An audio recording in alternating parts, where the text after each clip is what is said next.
இன்றைக்கி டே 11 நாளை கழிச்சு பரீட்சை என்ஏசியில் அசிஸ்டன்ட். ஸோ இப்போ இன்றைக்கி போட்ட டெஸ்ட்டு புக்கில் 2026 7th டெஸ்ட்டு. ஓகேவா, என்ஏசியில் அசிஸ்டன்ட்.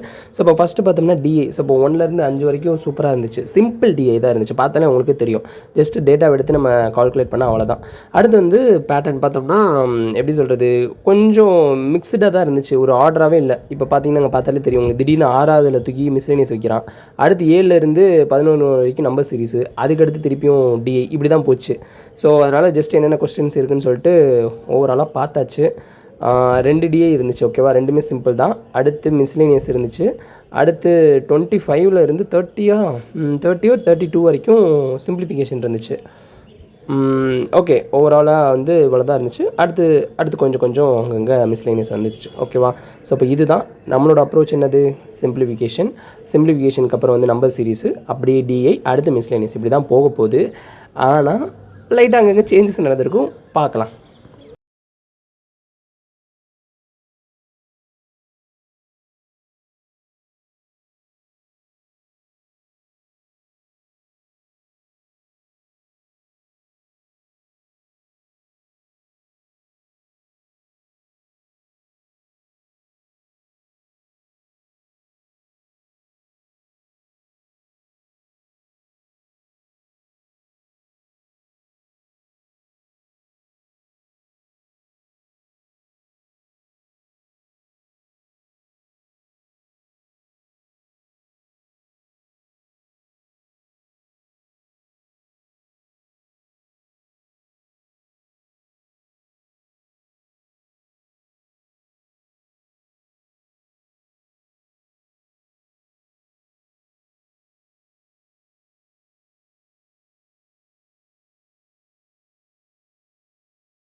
ஆ சேஞ்சஸ் இதான் ஃப்ரெண்ட்ஸ். அதாவது அந்த டிஐ பார்க்கும்போதே போட்டுறலாம். ரொம்ப சப்ப தானே 2 நிமிஷத்துல போட்டுறலாம். 2 நிமிஷத்துல அந்த 5 கொஸ்டினே போட்டுறலாம். சிம்பிளிஃபிகேஷன் கூட இவ்வளோ ஸ்பீடா போட முடியாது. அப்படின்ற மாதிரி அந்த டிஐ பார்க்கும்போது தோணுச்சா, அதனால ஸ்ட்ரெயிட்டா வந்து நான் இது என்னது ஐயோ! சிம்பிளிஃபிகேஷன் முடிச்சோனே ஸ்ட்ரெயிட்டா டிஐக்கு தாவிட்டேன். அதுவும் பர்ட்டிகுலரா அந்த டிஐக்கு போயிட்டேன். ஸோ அப்போ அந்த டிஐல பார்த்தீங்கன்னா, நீங்க அரவுண்ட் எடுத்து பார்த்தாலே தெரியும் உங்களுக்கு. ஒரு 2 to 3 மினிட்ஸ்க்குள்ளேயே டக்குன்னு முடிஞ்சுச்சு. சிம்பிளா தான் இருந்துச்சு. ஜஸ்ட் அந்த கால்குலேட் பண்ணி போட்டாலே முடிஞ்சுச்சு ஆன்ஸரு.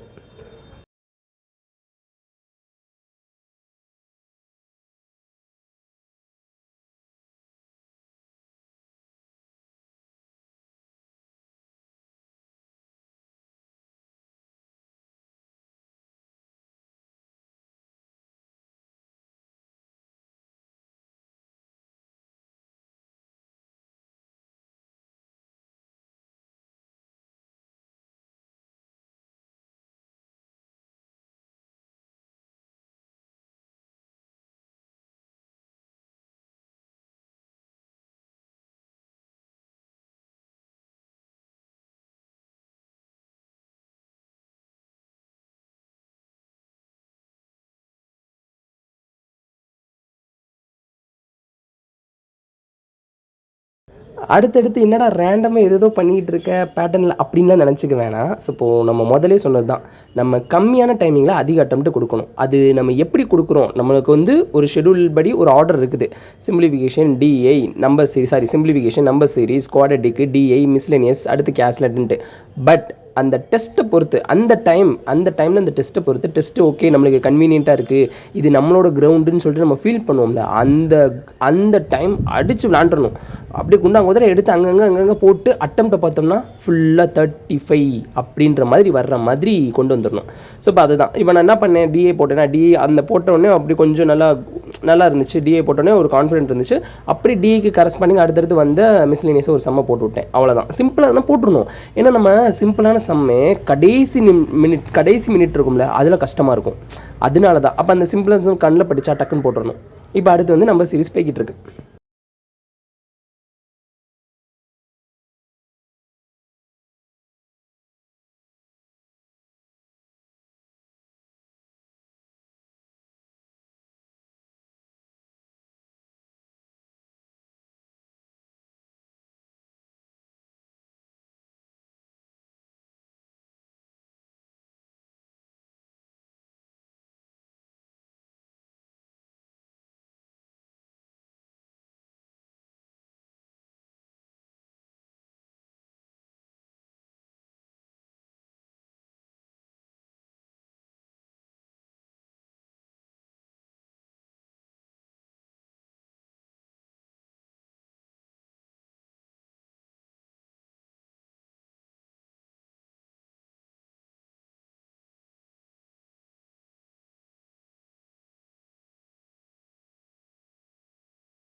சீரியஸ்லி அந்த டைமில் எனக்கு அது ரொம்ப கான்ஃபிடென்ட்டாக எனக்கு ஓகே இது கரெக்டாக இருக்கும் கன்வீனியண்ட்டாக இருக்குன்றனால தான் நான் டக்குன்னு எடுத்து அப்ளிகேஷன் பண்ணேன்.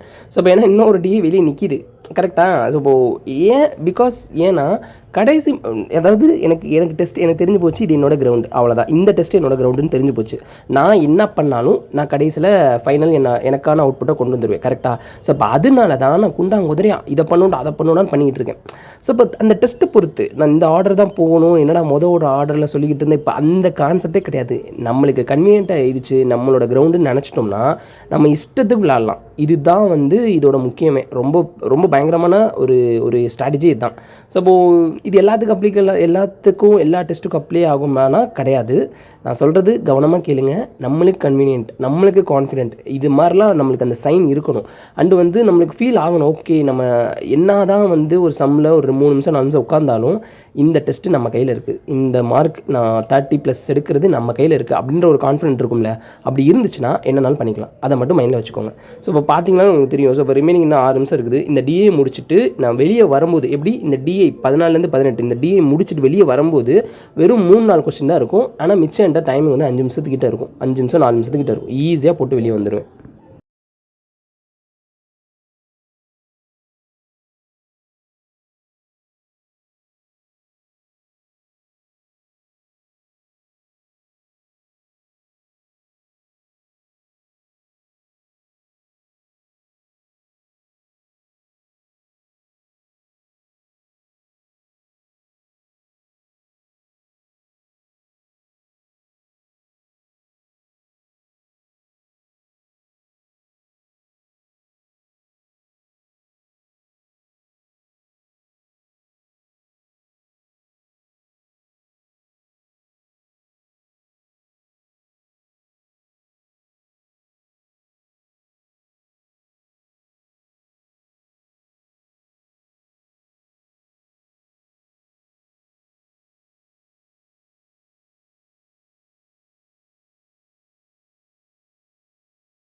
இந்த இந்த இந்த மாதிரிலாம் சம்லாம் உள்ளே வந்துச்சுன்னா என்ன பண்ணுறது? இதுக்கே 2 நிமிஷம் போயிடும். ஏன்னா இது கொஞ்சம் காம்பவுண்ட் இன்ட்ரெஸ்ட்டா. ஸோ இப்போது க்யூபு பவர் 3 கரெக்டாக, ஏன்னா 3 இயர்ஸு. ஸோ இப்போ க்யூப் எடுத்து க்யூப் ஓகே, ஒரு சில க்யூப் வந்து நம்ம மெமரைஸ் பண்ணியிருப்போம். ஒன்ஸ் மெமரைஸ் பண்ணது இல்லை மறந்துருச்சுன்னா என்ன பண்ணுறது? ஸோ இப்போ க்யூபெல்லாம் போட்டு க்யூபை கழிச்சு அது பண்ணி இது பண்ணி ஸோ இப்போ இதுக்கெலாம் டைம் எடுக்கும். ஸோ இப்போ அதான் இப்போ பாருங்களேன், ரிலாக்ஸ்டாக செய்வேன். வெறும் 5 சம் தான், எனக்கு இன்னும் டைம் இருக்குது, 3 நிமிஷத்துக்கிட்ட இருக்குது. மெதுவாக பொறுமையாக செய்வேன், அவ்வளோதான்.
ஓகே. ஃபைனலி இந்த நம்பர் சீரிஸ்ல ஒன்னும், இந்த மிஸ்லேனியஸ் ஒன்னும் வந்து எப்படி சொல்கிறது, கரெக்டாக டைம் இல்லை. யோசிக்கிற அளவுக்கு நம்ம இப்போ யோசித்து போட்டிருந்தா போட்டுடலாம். பட் அந்த டைம் இல்லை. அந்த டைமில் கண்டிப்பாக 10 செகண்ட் 20 செகண்டாக பதட்டம் தான் இருக்கும். ஸோ ஓகே, பார்ப்போம் ஸ்கோரு. ஓகே, 72%. ஓகே, 74 ஸ்கோர் வந்திருக்குது. ஓகே தான், நல்ல அட்டெம்ப்ட் தான். 83 அட்டெம்ப்ட் கொடுத்துருக்கோம். ஸோ இப்போ இன்னும் கொஞ்சமாக புஷ் பண்ணலாம், இன்னும் நல்லாவே பண்ணலாம். எனக்கு இந்த இங்கிலீஷ் கொஞ்சம் டெஸ்ட்டை பொறுத்து எனக்கு இப்போது எப்படி சொல்கிறது, குவான்ஸ் ரீசனிங் நான் எந்த டெஸ்ட்னாலும் நான் போட்டுருவேன் அப்படின்ற கான்ஃபிடென்ட் இருக்கும். ஆனால் இங்கிலீஷை பொறுத்தளவுக்கு எனக்கு டெஸ்ட்டை பொறுத்து தான் அதோட இதே எனக்கு வரும், அந்த அக்யூரஸியே வருமா. ஸோ இப்போ உங்கள் பாருங்கள், இங்கேயே வந்து 5-6 எரர் கிட்ட பேருக்குன்னு நினைக்கிறேன் இங்கிலீஷில். சொல்யூஷன் பார்க்கலாம்.